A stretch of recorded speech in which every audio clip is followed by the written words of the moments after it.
started doing, and I'll just talk about where I started. I went through a nasty divorce, and at 41 years old, I realized my quality of life was decreasing from going through said divorce. I realized that no one gave you advice if you didn't have a lot of money, right? And we just kind of talked about that's why Soul Agree is a thing. And our mission truly is to just help people walk through the toughness of divorce. I have family members that have gone through it. We've had, there's, I think every one of us has been through a divorce. So we kind of come from a place of knowledge. And our mission truly is just to educate. And as many people that we can connect with, Soul Agree and CDFAs and divorce coaches and therapists, right? We're looking for a way to just put a hand out and let people understand what we do, who we are, why we're here, and to make it just safe, right? You feel alone. And I don't know if you guys went through this if you went through a divorce, but I remember all my friends were married and I was the only one divorced. And I remember I just wore them out with my tears and my misery and all the sadness. And it just, the goal here is how can we help people get to the next state? How many, and I'm curious to know if you guys know this, what number of couples end in divorce? What's the percentage? 52, 60, I've heard. Second divorces, you know what that is? 80%. Do you know that gray divorce is on the rise? And so what happens if you're suddenly 65, 68, 70, and now you're going through a divorce and your whole life was taking care of your family, right? And so we want to touch on some of those subjects today. We're going to go through, I don't know where the clicker went. Hey, nope. Amanda? Yes. That's what I'm looking for. And so kind of this panel here, and we do have a guest speaker tonight. We have Nate Dow. He is one of our divorce attorneys. Yeah, y'all can cheer for him. Ow! Might as well make it fun. I'm just going to watch and make sure people come online. We do this normally online. We did it in person because Karen, who's next to Nate, our family law attorney, they used to work together. If you know them, you know that they were like the dynamic duo. And Karen, oh my goodness, keeps everybody in order, right? I mean, raise your hand if you can attest to that, right? And she kept Nate in order. But the two together were dynamic, and they recently switched paths, and Karen moved out of state, so she's here. It's a big deal. And Karen is now a divorce coach. And I always had the question, why do you need a divorce coach? And she's going to talk about that today. And what's been great to watch, and I say this because my daughter's in the room, and I'm sorry that I share your life. Please forgive me. She'll beat me up later. But as she goes through a domestic violence divorce, and as she goes through tough things, what's got her most of the way through it is this woman. And so I can, in tears, like when Amanda was talking and my kids walked up, my grandkids are here, in tears, she runs to the bathroom to see my grandkids. That's when you feel like you can get through things, when someone cares enough to hold your hand and meet you in the bathroom and gives you a hug. Right? I mean, that's Karen. But then we have Rachel. And Rachel and I met, I don't know how many years ago, but this is where Divorce Force started, was her and I having an idea that we just wanted to help people. And divorce is hard, but so is moving out of your house. So is relocating yourself. So is trying to figure out how to split assets. So is trying to be a stay-at-home mom with no income and trying to figure out how do I uproot my kids and figure out how to make the money and sell my house and get a new grocery store, because God knows as a mom, you lose your mind every time you have to find a new grocery store, right? And so Rachel has been really key in a lot of those times where we can ask her for help, and she'll help as the third party neutral to walk through that real estate process. Is there a lien on the home? Does it make sense? And her and I will work together on the financial side, but she also walks with them as they have to either decide to sell the home or, and she'll talk about some of that stuff that she does, but she's been key to a lot of our clients just to feel like they're loved and that someone can give them the information. And then I do financial education. I am not a CDFE. But I will tell you, from the School of Hard Knocks and a lot of education that we do, what I find is there's a lot of psychology to finance. And when you show up at a divorce and you have 45% less of a lifestyle, because I lived in a 6,000 square foot home and I had to sell such said home and put my 4 kids in what the financial advisor told me to do before I was one, to put my kids in an apartment, which I don't know if y'all noticed, they're not cheaper than a home here, right? And put my money in the bank at a 0.01% interest rate, and that's going to be a great idea for the rest of my life. Said nobody ever except that advisor. And what I realized is that advisors work with the ultra wealthy. My husband and I, and this is this man back here, raise your hand, Sean. He hates to be pointed out. He's very shy. But we work, I don't care. I make sure he's known. But we work together. And with our financial services company, we have a book that we send out. We make sure that women understand the cost of caregiving, the cost of what it means to go through retirement later in life. And so our mission truly is education first. And then we walk with people as they go through it. We with them every year to make sure they're on track for the things they need. And so tonight's panel is really, it's very interactive. We love for you guys to engage. If you have questions, please ask questions. There's all kinds of different people in the room. A lot of them are here to support this little human that came in town for us. Me too. And we're going to get started. Maybe. Hold a second. Never goes the way you plan. Oh.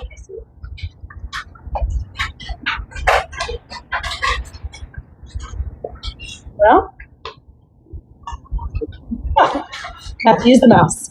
Okay, so why preparation matters. Knowledge is power. Do you guys agree with that? She says, "Some water." But the more you know, the more confident you are in your decisions. It reduces emotions, right? Walking with the Karen reduces emotions. I will say walking with the Nate reduces emotions. Having an attorney by your side that makes you go, I don't understand the law. And ChatGPT probably has it wrong 90% of the time, right? But we're going to use it because it's cheaper than Nathan. But at the end of the day, if you walk into Nathan's office and you go, hey, I have all this information. I don't know what to do with it. I don't know what a JL1111 is. And I don't, you see, what is it? JDF, see? But they know it by heart, and that's what they do. It also creates financial clarity. Understand what you need before you need. Know your finances, and we'll talk about a lot of those things. No, it doesn't work. There we go. Okay, so first up, Nate, it's you. You have microphone.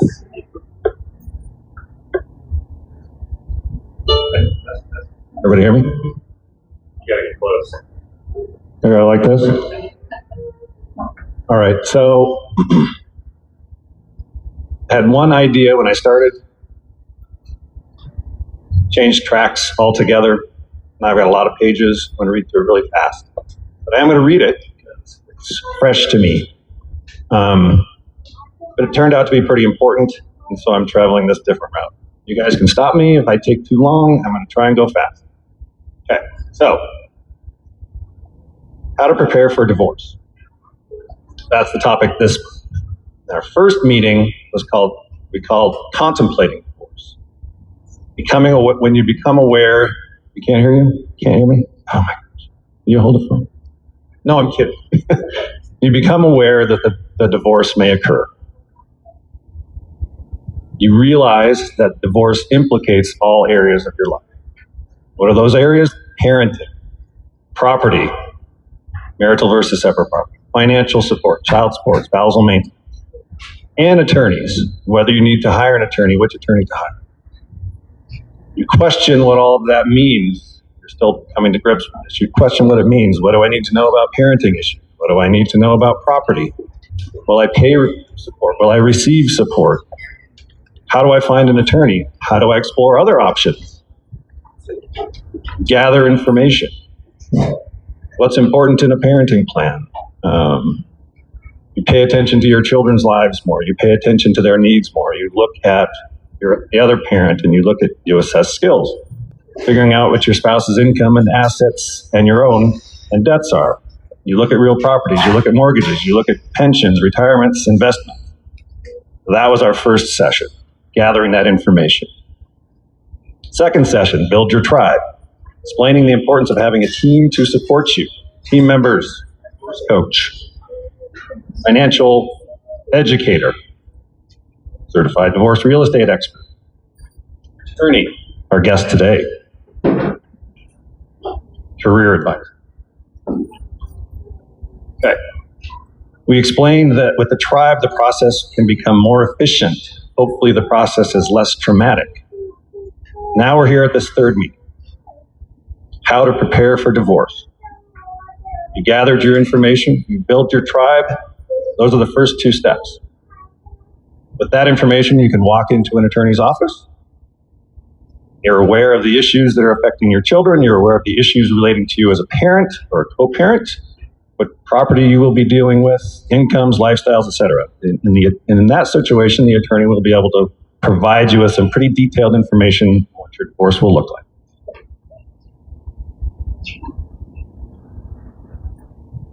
That knowledge can make things much more efficient for you. That's one of the goals, and that's probably one of my goals with Divorce Force, is to make this process more efficient. Because if it's more efficient, it's more effective,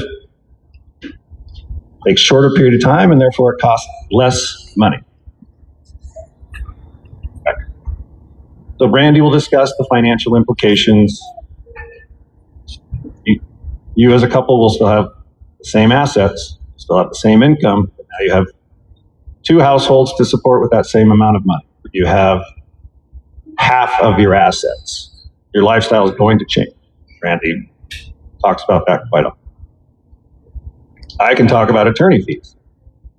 How much will it cost? I get that question all the time.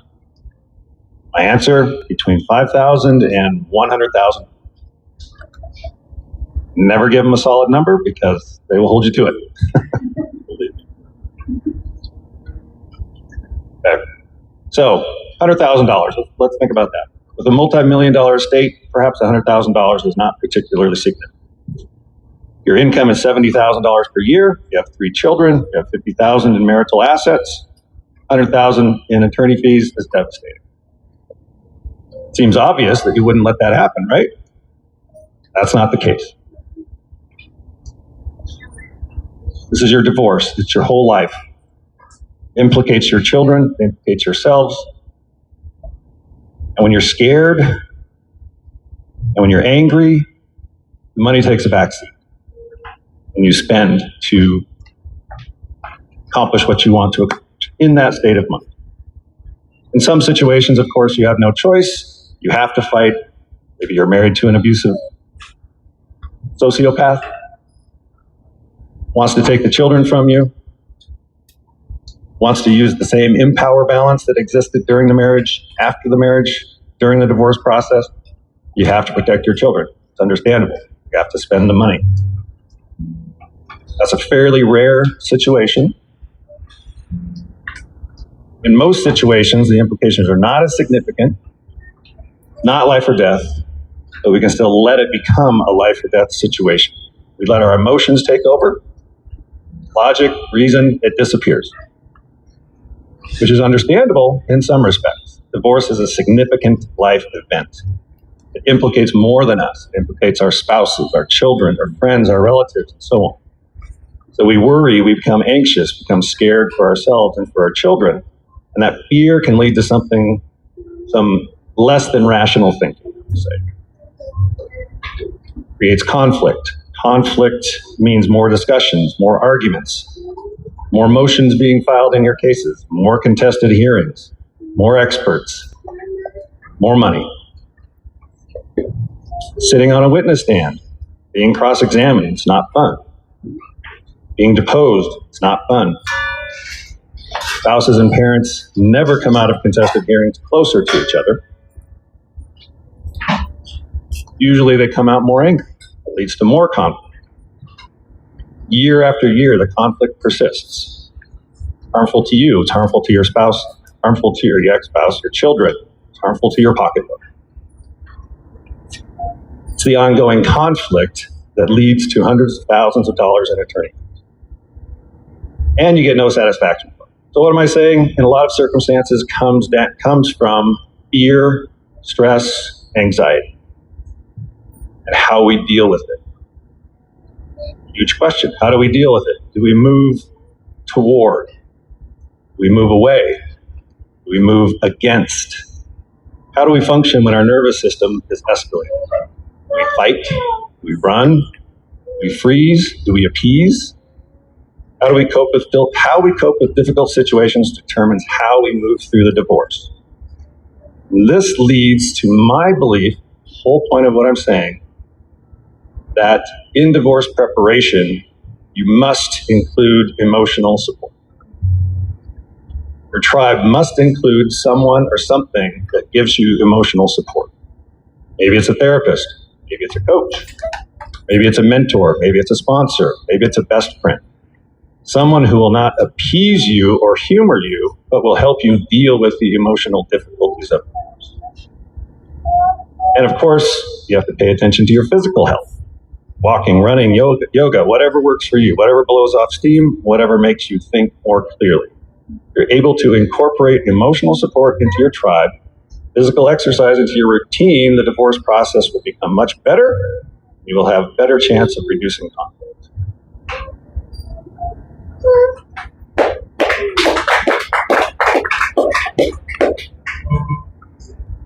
Okay, and I'm going to stand for mine just because I need to stand. I'm Rachel Damian. I'm a certified divorce real estate expert. So when it comes to the marital property, there are a lot of things that you really need to take into consideration when you are looking at the potential of a divorce. So your mortgage info. You'd be surprised at how many people that I run into when they're going through the process of a divorce, they don't know who holds their mortgage. This is kind of a big thing. We need to make sure that you know who the mortgage holder is. It would also be a good idea to find out the remaining balance and what the monthly payment is.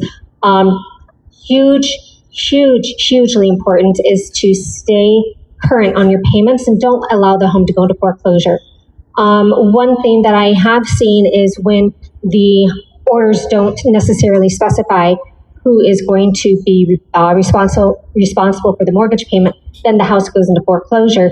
Well, then we have foreclosure on top of sale of a house, on top of an already intense divorce, which it just basically adds fuel to the fire. Another item is who is on title. I've had several divorce cases where only one spouse is on title. What that means, and when I have that, I have a addendum that I send that allows me to speak with the non-titled spouse. And the reason for that is because my fiduciary as a real estate agent, as a realtor, is only to the titled spouse, which means that if the non-titled spouse is the one who is remaining in the home, which I have seen many times, I would not have permission to even be able to stage, to get photos, to schedule showings, or anything like that. So that's one of the things that I always make sure that I add is if only one person is on title, I need to make sure that I have permission to speak with the non-titled spouse. Nothing worse than having someone showing up to view the home and you don't even know. Kind of might take you a little bit by surprise. The other implication as far as if only one spouse is on title is that if you have a not so ethical realtor, that property could be sold out from underneath the non-titled spouse, and the titled spouse would get all of the proceeds, which, as you can imagine, would not be good because then you're trying to go back and reclaim that money. And I'm not sure if that's even really a possibility to go back and reclaim that money. Once it's gone, it's gone. Then, that's okay.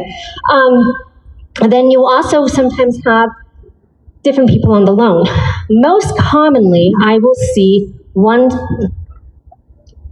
me rephrase. One thing that I have often seen is where only one person is on the loan or both of them are on the loan. But usually when both people are on the loan, only one person is kind of in charge of all of that. So the other person, that's where it ends up where the other person doesn't know who the loan holder is, how much the monthly payment is, and all of that. So as far as who is on the loan, you'll want to know who is on the loan so that, because I will need that information. Is there an HOA? This is something that, yes, it's important, but it's not as important as the other two as far as who's on title and who's on the mortgage, because that's something that we can find out. Then, of course, how much is the HOA? What does it include? And what is the name of the company? Liens on the property. This is something that happens far too often when a couple is going to get a divorce and all of a sudden, oops, there's a $300,000 lien against that property. Well, what just happened to the equity of that home? It's gone. There is no equity left. So this is a very important aspect, that is something that Brandy has called me on a couple of occasions. Let's make sure that this is clean, that there's no additional liens, so that we don't have any surprises.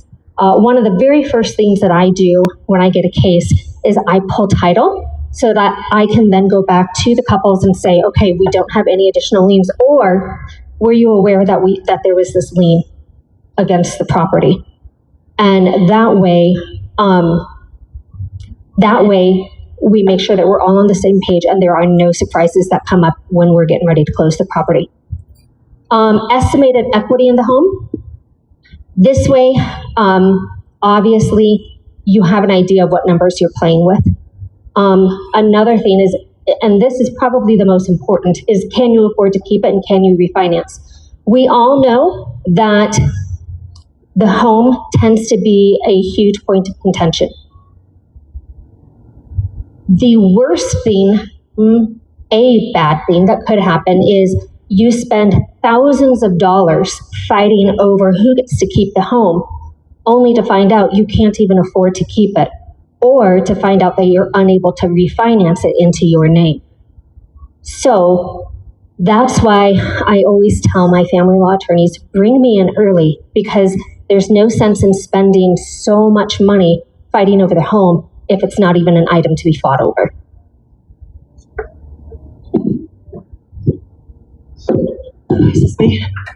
All right, I'm going to go kind of fast because at the end of the day, you need to figure out your finances. But finally get organized before you file. I did put on the back table just a list of things. This is the biggest thing that I see that people come to me with, like, what do I need when I go through a divorce?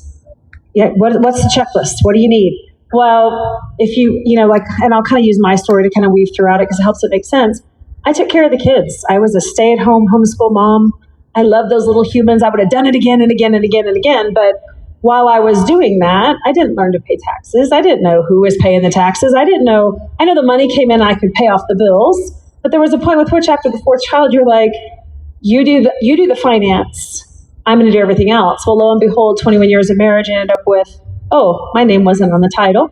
My name wasn't on the mortgage. Oh, look, my credit score's 430. How did it get there? I didn't open credit in my name, but he did. Oh, wait, how do I get to that mortgage? I didn't even know who held the mortgage. None of it. I didn't know the logins for anything. And so, yes, there was financial abuse on my end, which is how I ended up in this space. But when you start looking at where do you find the tax returns? Who's the tax accountant, right? Pay stubs. We were self-employed. What do we do? Ask him for his own pay stubs, right? There's so many things you have to go through. And I'll just these bank statements, credit card statements, mortgage statements, retirement accounts, investment accounts, insurance policies. I see that in a big way as I watch families go through this. They're close to retirement, husband's about to retire, and they didn't put an insurance policy in place to at least cover maintenance.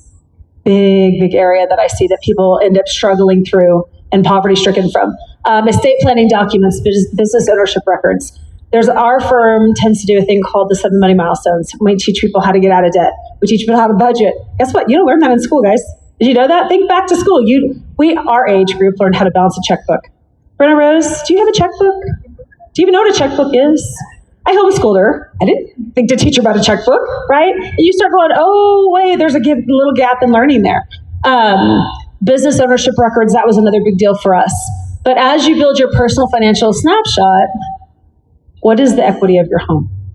Well, I'm standing right in front of that camera. Let me go over here. I'll go to this side so I can be on camera. How do you find the retirement accounts?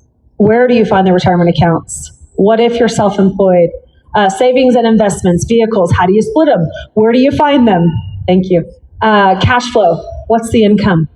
Do you know most women, and I'm really focused on women, I'm not saying I don't work with men because I have just as many men clients as women clients, but in the divorce space, I see more women come in having zero idea where to find it, how to get it, what to do with it when they have it, and realizing that the education they need to learn to get through the divorce is almost more stressful than getting through the divorce, and they start giving up things. And I am guilty of this, and I don't even know if my daughter knows this, so see, I get to put my life out there for you to know too, love. But I decided that, oh gosh, my youngest daughter's 14 when we went through divorce. At 18, I'll decrease my maintenance. because I thought she'll be out of the house. Kids need more when they're 18. And so I did that because I was trying to be kind in my marriage. Well, my ex-spouse wasn't trying to be kind. He wasn't trying to love me well. I was trying to make everything amicable and kind and fair. When you deal with narcissism and stuff of, where you can control through finances, it's not fair. It's not equitable. It's whatever you could do to hurt the other person, kind of like what Nate talked about. So student loans, one of the big things that I deal with a lot too is watching the women stay home, or they'll work first and they'll pay for their spouse to get through law school. I heard that one more than anything. Did your wife pay for yours? No, I'm just kidding. But you start recognizing that they sacrifice, and then they get to about 40, and I see more divorces at 40, and then they're like, but I spent all this money to put them through school, and it doesn't show up in my divorce later. You don't get it back, right? And so just kind of knowing the things you have to look at, protecting your credit and cash flow. I'm not going to spend a lot of time, but I do encourage people to open a bank account in their name, get a copy of their credit report, get it immediately, right? Back to what Rachel said about having a lien on your home. Check your credit. I didn't know to do this. When I looked at it later, I was like, there's like 45 things on here that I didn't even know I had. Congratulations, I have a $10,000 Home Depot card. Who knew? Right? But getting that credit report and monitoring all of our joint accounts. The other thing that's something that people don't realize is that if you're on an account together, how hard is it to get the other person off as assigned? Do you know that that's hard? It is. You have to close the card, ding your credit to get them off your card. And it's really hard to do. And I don't know, have you dealt with that a lot? Getting people off a credit card and it dings your credit? The document that says that has to happen. There you go. There you have it. I'll share debts. When in doubt, just get your attorney to do it. This is why you hire an attorney, right? Build an emergency fund, create a post-divorce budget spending plan. That goes back to kind of what Rachel says is, if you can't afford the house, a lot of women, I had one client where she goes, the money will just come. Really? How do you find it at the bottom of the rainbow? How does it come to you? And that was her big thing, is it's going to come. Don't worry, it's going to come. And I'm like, well, let me just do a budget. She goes, I'm against budgets. I don't care. I'm going to build one for you. How much are you spending on this? And I get it. This is where pushy comes in, because what I do know is post-divorce, I watch them go, oh gosh, I have to sell the house. And right now is not a great time to sell a house. Congratulations. You got the wrong end of the deal. So going through all of that stuff, making sure that they understand it. Cash flow problems, not asset division, are often the biggest challenge after divorce. Know where you're going so you can make sure you can get there. Don't overlook retirement and long-term care planning. This was a big deal for me. Guys, when you raise your kids and you do it right, you love them well, and gosh, they're good kids, and thank God I did. My 401k is zero from being a stay-at-home mom. I paid all the money into Social Security. It was a bunch of zeros times zero. Zeros times 5,000. It's still zero, right? So when I looked at my Social Security at 41 years old, I'm like, oh, heavens. Now I've got to catch up. What do I do to get there? How am I going to get there? Unless I'm going to be, and I tell my husband this all the time, a Victoria's Secret's model, which I'm too old and too fat. Or if he's going to be an NFL player, he probably could do it.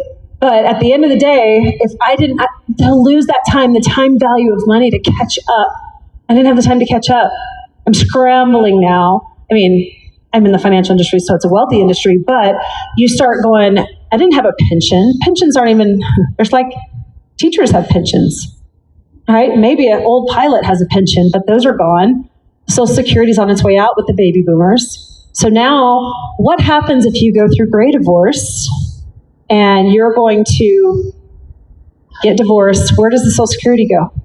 How do you get it? And nobody teaches this, that if your spouse dies, you only get one of the two, and it's the highest. And if you're budgeting on that, congratulations, that's not working for you. But the secondary thing on gray divorce is most women don't know that they get half of their ex-spouse's divorce as long as they don't get remarried. But they have to go ask for it. Government's not calling going, hey, guess what? Tracy, your husband just picked up Social Security. You get half now. They're not calling you to tell you. You got to know some things. And I've had so many I have a 78-year-old lady who's going through a gray divorce right now. And she's still working at a hospital 8 hours a day because nobody taught her this. And she didn't know that we wouldn't got half his Social Security, didn't ding his, that she was able to live on it. So very important things. I'm going to go fast. This is part of the gray divorce. I'm going to skip through it. Divorce among adults over 50 has roughly doubled getting divorced. Women are most vulnerable to retirement income shortfalls after gray divorce. Making sure once you get divorced, oftentimes your will and trust is null and void. And guardianship is a big deal. You got to start catching up with those things. And so when we're meeting with people, we're talking about how now do we set you up for the future? How do we take care of you as being a single woman, for instance? Long-term care. The number one reason people go bankrupt when they're older is long-term care, right? Now we don't have a spouse that we're fighting to spend the assets. We have half the assets. So different things to think about. Our mission here, and I'll just kind of talk about what my firm does. There's a few different agents in the room that work with us, but the mission is to make sure we meet with people before they go through the divorce. We offer it for free. Why? Because people just need the help. I'm not looking for most financial firms are looking for the wealthy client, and I'll take them. I'm not saying I won't. But at the end of the day, if I can sit down with a mom like my daughter and go, here's how we do your budget. Here's how we figure out how to get you out of debt. Here's how we take you to the next step of getting the right job. And we'll talk about that with our guest speaker today. But get you to not shut down and not let that be the rest of your life. The rut that you live forever is that I'm now poor. I'm going to live in an apartment in Section 8 housing, and I don't know how to budget, and I'm just going to make ends meet, or maybe not. Right? Or I'm going to go get another man that might hurt me again because I'm so broke that might be a better choice than figuring out how to overcome it. So, and I say men because I do a lot of women's things, but the reverse is true, right? Some people shack up because it's cheaper. You saw during COVID, they lost their income. And how many babies did we have during COVID? And how many families connected or created babies during that time? I mean, it was a boost. That'll be our next baby boom, right? And you start seeing that, and to give people the option to choose, that they don't do it because they have to, but they have the finances to be able to make a decision that affects their life in a positive way forever. And that's our mission. And this, so I get to introduce Karen. I'm trying to go fast because we started a little bit late. So Karen, you guys know her. She is a phenomenal divorce coach. I didn't understand what a coach did, but gosh, if I would have had a Karen in my life, I would have probably cried a lot less tears. I'd probably have less gray hair. And I'd probably be closer to my kids because I started hiding my pain and my fear. When you hide in one area emotionally, it ripples effects to your children. So Karen, you're up. Thank you. Like Brandy said, I'm Karen Urek. I am a certified divorce coach. I've also been a family law paralegal for 19 years. Worked with this guy for most of those. Emotional readiness when you're getting ready to go through the divorce process. This is probably the most highly emotional event that you will go through in your life. One of the top two, at least. And it takes some planning. It takes some thought. If you don't think it through, you're letting the emotions run the decisions, and that's not what you want to do. You don't want to base your decisions of this divorce from emotions. Some things to help, and I'll go quickly. Plan conversations with your spouse and children. When you do that, you are working through the emotions. It's not this random, I just want a divorce. You're going to be able to work through what's the proper way of saying it. When you are telling your children, the ideal is to do it together, not one by one. If you have to, and I understand there's situations where you have to do that, then you at least send the email that says, this is what I said to the kids. But you keep the emotions out of it. The emotions are what trigger the conflict, and it makes things 10 times worse. You're going to pay more money. You're going to spend more time. It's going to delay getting it done. Keep all communications respectful. I know you hate the person. I know they cheated on you. I get all of it. I've heard a ton of it in 19 years. However, keep it respectful. Take the high road. As hard as that is, do it. Because you're going to come out with better relationships with your children in the end. Avoid emotional reactions in writing. People, please do not put stuff in writing, because guess what I do as a paralegal? I use it as an exhibit at your hearing. And I have him read it to you and to the judge, the nastiness that you just wrote. Don't do it. It's not necessary. It does nothing for you. I talk to people all the time and say, My question to them is, I said this to him, and what did that get you? Well, you get satisfaction for the first 5 minutes, and then it pays off later. Stay off social media during the process. Social media is a huge trigger for most people. We are in a society where everybody is on it and everybody's reporting what the person's doing, and I want to post my new boyfriend and my soon-to-be ex-husband's robe. No, no, no. It's going to trigger. You don't want to trigger, because guess what that does? It raises the costs because you're paying him more to fight and talk about it. It's going to delay. Don't do it. Oh, hey. Whoa. I always ask people to set up a divorce email. There's many reasons for that, but it kind of channels all this emotional stuff you're getting into one place. I've had clients call me and say, I'm not opening this email, whatever this order is from the court, until I have you on the phone and we're going to talk through it. That's one of the good reasons of having a divorce email. So set up an email, give it to your attorney, give it to the court, give it to all your divorce professionals that you're using. And then when you open this email and you see one from Brandy, it's going to be a financial thing, and you're prepared. Maintain routines, especially for children. Y'all, if you have been paying the bills and then your significant other comes to you and says, I want a divorce, don't stop paying them. Don't. Status quo, people. If you've been taking your kid to dance class, take them to dance class still.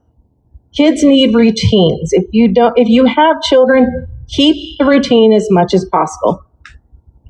Keep the emotions out of it as much as possible. I know that is hard to do. I know it. I've been through it. I know it. But it is something that you have to work with. Work with a divorce coach to help you with those emotions. Because underlying those emotions, I just had a client the other day said to me, I'm scared. So we started talking about it. We're working on a script for telling her husband. And she said to me, I'm scared. I said, okay, talk to me about what's scary about this. She started what I call the onion, layer by layer, coming out. What she was afraid of is, she said to me, well, he has a problem with alcohol. And when I tell him this, I'm afraid that this is going to trigger him to drink. And when he drinks, he gets very nasty. So that scared is really my security and my safety is being challenged. So there's a lot more to just saying I'm scared. You name the emotion, you can tame it, right? So you have to do that. Be an adult in every situation. Y'all, you learn in kindergarten, if you don't have anything nice to say, don't say it. Reigns true here in divorce.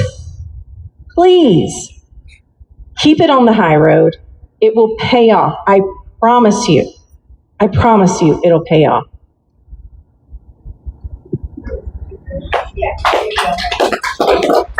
I always want her to talk about what a divorce coach does, so skip it just in time. Well, here it goes. Why hire a divorce coach? Well, you're going to save time and money. You're going to arrive prepared, spend less time discussing emotions with attorneys. They cost $450. She costs less. That's the fast part of it. Improve communication. Learn to communicate with purpose, not pain. In my daughter's life, I've watched that happen, where I talked to Karen, I'm doing fine, Mom. Okay, great, let's do that. Reduce stress, navigate uncertainty with calm strategic clarity, gain long-term confidence, and the best thing is they're with you afterwards, because divorce doesn't stop and then all of a sudden you're great. It's like 5 years before you feel human again. So she will walk with you as long as you pay her, but she will do it with love and kindness and forever. Okay, now we get to introduce Jennifer Vansel, and she drove 2 hours to get here today, and we like to always feature a new person. She's a business coach. Why in tarnation fire would you hire a business coach after or during divorce? Career coach. Oh, that's right. It's career. She told me to change that. Did I change it? I got it changed on there. But part of it is getting your resume ready, right? When I went, and she's going to talk about all this, I think she's passing you guys some things. But when I was good at wiping bottoms, I was good at spit up, I was good at cleaning toilets and going grocery shopping and being a taxi cab driver. But I didn't know how to get into the workforce, and that's what Jennifer's here to talk about. Jennifer, I'll pass the rest out. Why don't you come up for time's sake? Just want to make sure you guys have things. Hi, everyone. Good to see you. Thanks so much for having me. I got to meet Karen and Rachel and Nate earlier, and so good. And we've been corresponding, so thank you all. So I am a career coach who has been through divorce and come out the other side. I remember one of the first calls I got was from my friend John, who had been through it too, and he's a doctor, and he said, "I'm calling to let you know, from a doctor to someone who's going through some stuff, divorce is not fatal. And I just want you to know for sure, it's not fatal, but it is going to feel like it's going to kill you." And so he said that to me 18 years ago. And actually, a good friend of mine called him on the way up, and I said, "I'm going to quote you tonight because I think it's the number one advice, and it's also not fatal to your career." So as a career coach, my job is to help you find or create a job you like and are good at that meets your needs and leverages your strengths and gives you some meaning and purpose in life. So pretty tall order, but that's the job, right? So it's not just a survival job, though sometimes it is for a short time, but very often there's a lot of change. When I got divorced, my kids were 3 and 5. I was working part-time, and I lived in a cabin in the mountains of Alaska. Do you think my career had to change? Yes, it did. Yes, I moved to Colorado. I moved into my parents' basement. I got a full-time job at a university. I got benefits. Thankfully, I had some education already. Had to get my kids in daycare, different daycare, lost my community, my friends, all the things, right? And in the midst of that, started a new job in Colorado and had to figure out how to get the kids to and from. And the daycare opened at 8, and I had to be at my desk at 8:30. And man, that was a dash. That was a dash. So there's a lot of different factors. So when we look at career decisions, we want to look at the whole life. So that's a really important piece, is to say, what are your goals? What's your situation? And almost always I tell people who are going through divorce, I need you to meet with a realtor. I need you to meet with, knowing that there's a divorce coach. I didn't even know that, so I'm sending them to you now, Karen. Meet with an attorney, or with a mediator or an arbiter, and you need to meet with a financial planner. So it's the way that those things affect the career decisions that are really important. Because if we know that you need to be on the bus line, or if we know that you need to be in a new city, or if we know that you have to work remote or you don't want to work remote, or that you're moving to a new city because you're moving in with family, or that you can't move within a 50-mile radius, right? All of these things affect the career decisions. So first thing we have to do in a divorce situation for a career is we have to take stock. What are we working with in terms of what are the rules of the game? But that's just extra stuff, because everybody I work with, I need to know what are your skills, what's your education, what's your background. And then I like to know what are your strengths. I put on here a link for a free strengths test I sometimes use called High Five Test. I also use one called Clifton Strengths. If you book a call with me, I'll give it to you. So just feel free to do that. I love helping people through that. And the reason why I help people leverage their strengths when they're changing careers or looking for a job is because sometimes we forget that we have them. I know when I saw my top strengths, when I first took a strengths assessment, I literally said, oh, those are my top 5 weaknesses. Because someone in my life, maybe someone in yours too, told me I talk too much, I'm too focused on people, I'm not organized enough, I don't do the dishes enough, all the things, right? But I'm actually good at some things. And my career coach told me, actually, you're pretty good at that speaking thing. Maybe you should do that. You're pretty good at talking to people. Maybe you should do more of that. Hey, I go, no, I talk too much. I go, why don't you just talk for a living? That'll work out better, right? So it's kind of a reframing of, that person who's criticizing you for being too organized, too detail-oriented. really a lot of people would like to hire you for that. So I have a really strong belief that you should be hired for your strengths and not in spite of them. And so that's a really key piece.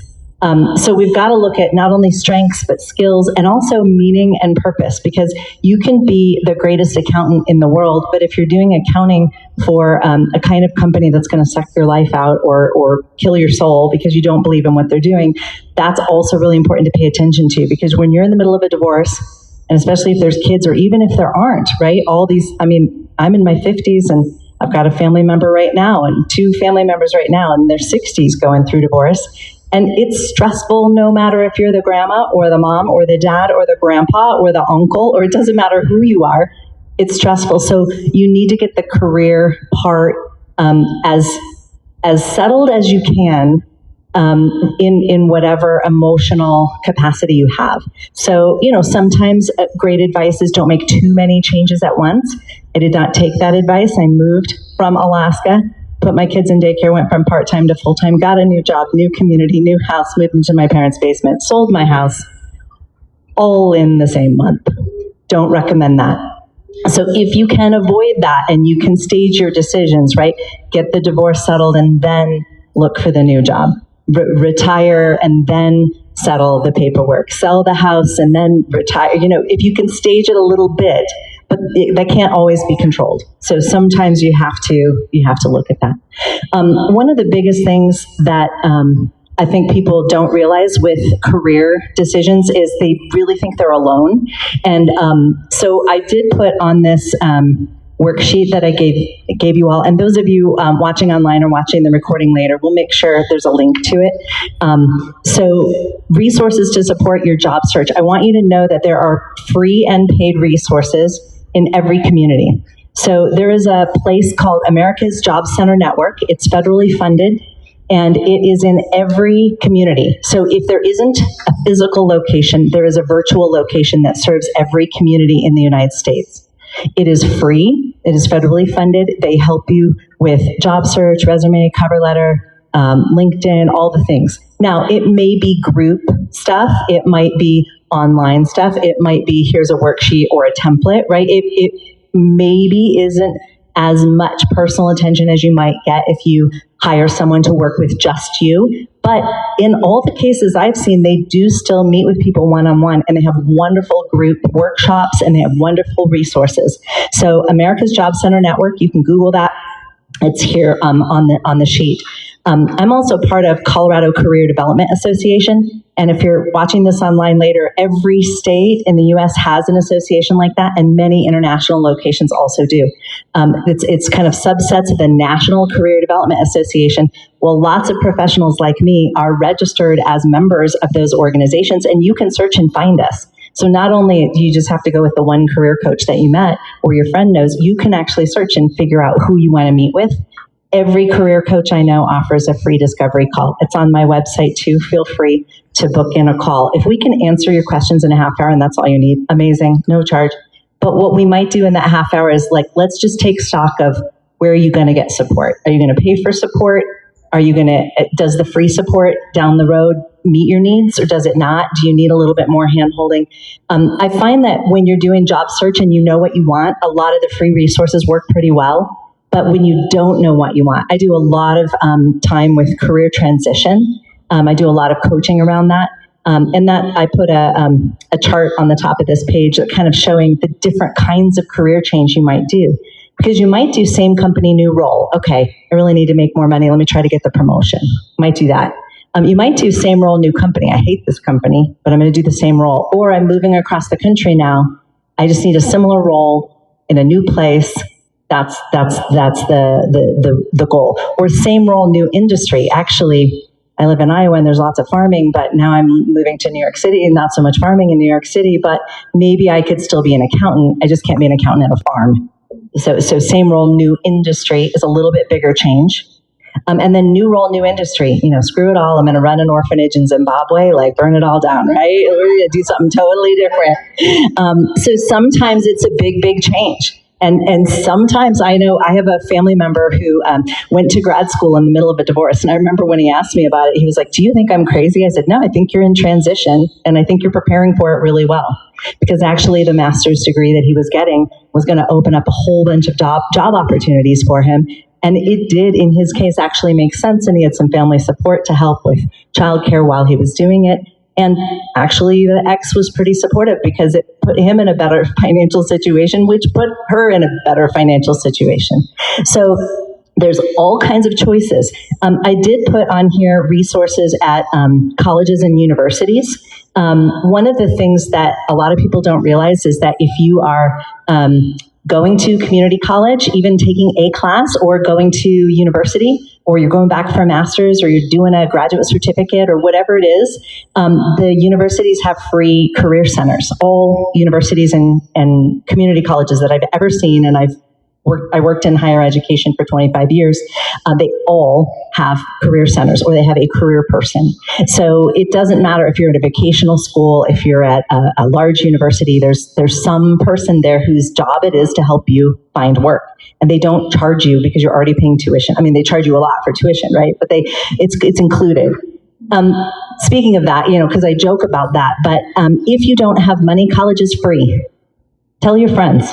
Tell your kids' friends. Every kid that comes through my door, I've got 2 kids in college, and amongst a lot of their friends, not all their friends went to college or knew that they could go to college. And it's like every chance I get, they're like, oh, I can't afford college. I go, oh, that's so lucky of you. It'll be free. I just sat down with one of my son's friends, who's a single dad, 23, of a 2-year-old, and we sat down and did financial aid, and he found out that he's eligible for $7,300 in free money for community college this year. And I put some resources on here too for single parents or divorced people. He qualifies for Project Self-Sufficiency, which is an organization in Fort Collins that not only will help him find the money for college, but will help him figure out what he wants to do. Make sure he has daycare, make sure he has access to legal resources, make sure he's safe in his home, make sure all the pieces come in place. Project Self-Sufficiency in Fort Collins. I found CDRE in Denver and 2Generation program in Colorado Springs. Check your local community. There are amazing organizations. I thought he was going to cry when I told him about this place. I love to volunteer there. They're so close to my heart. I support everything that they do. But there are organizations like that.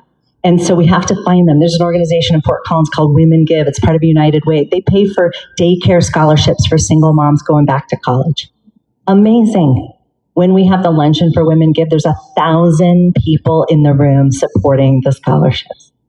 They work with dozens, hundreds sometimes of people. So it's not just, I'm from Fort Collins, so that's what I know, but wherever you are, if you're watching online, check your local community. If you're down here in Denver, if you're in Colorado Springs, there are amazing community resources. So if you can get to one of these helpful places, even if it's the office that does SNAP, or which is food assistance, if you don't know, for people watching, or if you don't know, or daycare assistance or housing assistance, or if you have the resources and you just need the support because you've got an MBA and you can go use your MBA now. I just did a job search like that. The woman I was working with hadn't worked in 20 years, but she had an MBA. She just had never leveraged it.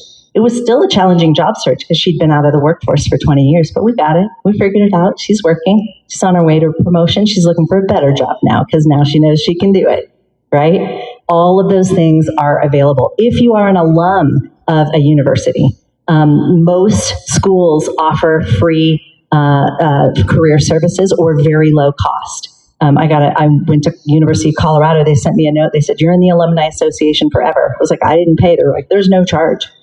And here's all the things you get. They do seminars, they do coaching. Check your school. I worked at Colorado State College of Business. We also helped people for free.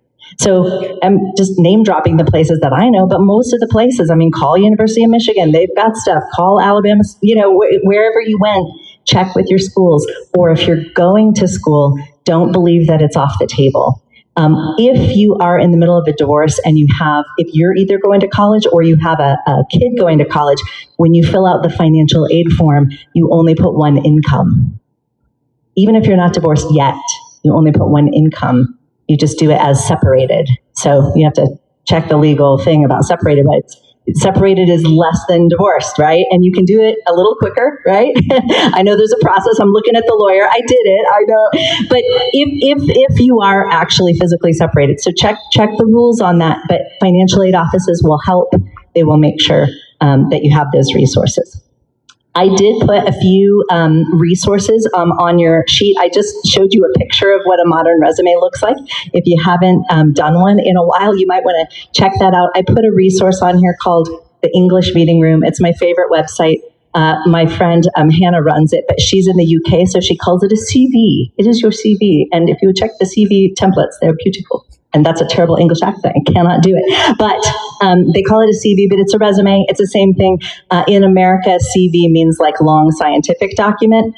This is just a resume. They just call it a CV. But I love her templates. They're like $10, $15. They're beautiful, and they're Microsoft Word documents, which means they go through applicant tracking systems, no problem. Did you know if you do your resume in Canva, it goes through as a picture? You know how many keywords you match? 0. Just worked with a client who had been applying for jobs for 5 years. Can't figure out why. No one is calling me back. I said, let me see your resume. I said, this is a picture. It matches 0 keywords in every applicant tracking system. It's really pretty. Darn it. She goes, why did no one tell me? I go, I just got here. I'm sorry. Now, I'm sure there are applicant tracking systems that can read it, and I'm sure, I know, like, AI can read the pictures that I put in. So I feel like that will evolve and that will get better. But you need to talk to somebody who knows. If you're not on LinkedIn, it's a full, it's a wonderful resource. If you don't know how to use it, one of us can help you. If you have domestic violence or you have security concerns, you might not want to put your history and your location on LinkedIn. That's okay. We can help you to network another way. I always ask, you got to be safe. But lots and lots of people are not in security concerns and certainly can list, what they want and what their skills are and what their strengths are. You should probably do cover letters. And I know that ChatGPT can write them for you, but you really need to learn how to do that if you're going to do that, because most people do them very, very badly. Recruiters tell me that they get they get 17 of the same ChatGPT written cover letters. And at the end, it says, let me know if you would like me to add more details, ChatGPT says, and it's in the cover letter. People do not check, right? So if you're cranking them out, just be really careful. And also, there's so many telltale signs of AI. So just please work with someone and know that there is support. So the biggest thing is figuring out what you want, and there's people that can help you. Last concept I'll leave you with is this concept of proactive and reactive. It is the thing that makes my clients cry, and I'm so sorry. But it is the thing that I'm like, well, what do you really want? Like, nobody ever asked me that before. What do you really want to do? I don't know. Well, I can't help you find it unless we figure that out. So that's like half the battle, right? Is figuring out, what do you even want to do? What can you do? What will it take? And I love the question, not can I do it, but how could I do it? Can I go to law school? No. Yes. Oh, what would it take for me to go to law school? Different question, better answer, right? What would it take? I'd really like to relocate to Europe.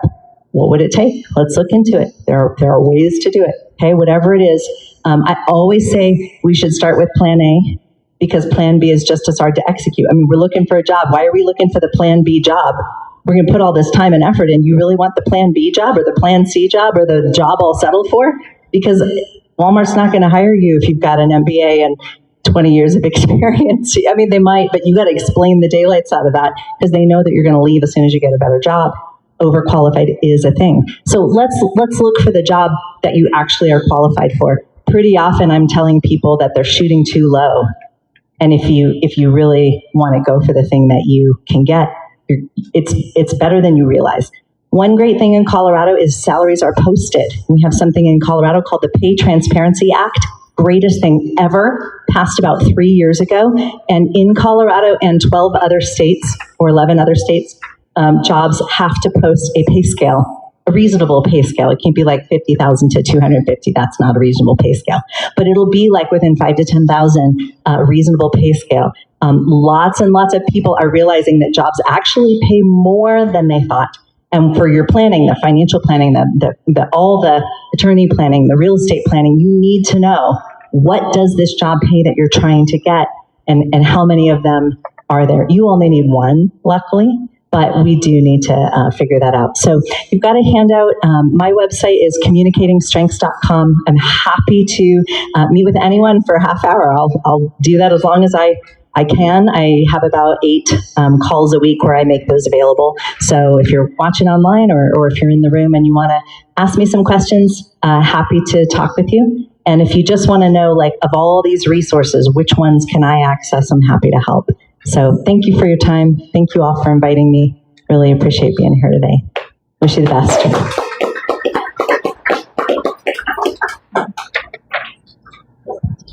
All right, you guys, thanks for coming. I learned some good things. This is a great resource. I'm so excited.